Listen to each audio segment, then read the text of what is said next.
तेल का खेल बघा. मध्यंतरी आलेल्या काही बातम्या तुम्ही वाचल्या असतील.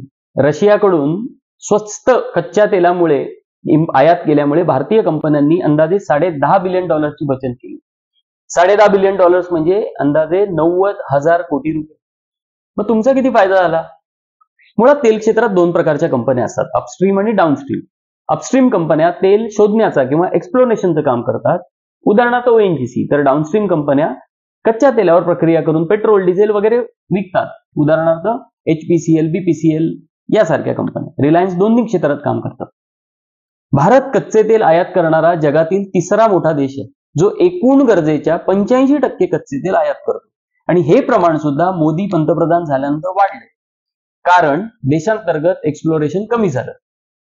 रशिया युक्रेन युद्धानंतर पश्चिमी देशांनी रशियन कच्च्या तेलावर बंदी टाकली. त्यामुळे रशियाने त्यांच्या तेलावर भरपूर डिस्काउंट दिलं आणि भारताने रशियाकडून तेल खरेदी सुरू केली. रशिया एकेकाळी भारताला फार कमी तेल पुरवठा करायचा. आता 2024 मध्ये एकूण तेलाच्या 36% रशियाकडून आयात होते.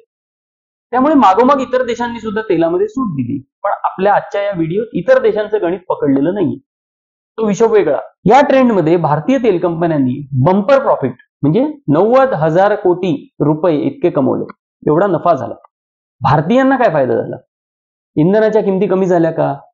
कशा होतील? सरकारने 13 वेळा एक्साइज ड्युटी वाढवली. ती सुद्धा कोणती?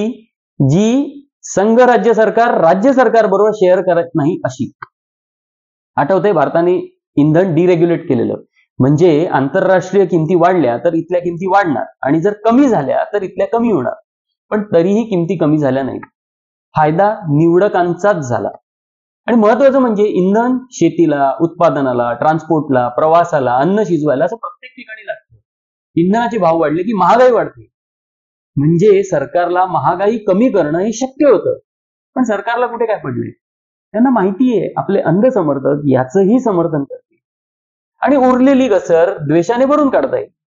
बघा, हा खेळ समजतोय का? इंडियन व्हॉइसला लाईक, सबस्क्राईब व सपोर्ट कराल अशी अपेक्षा. धन्यवाद.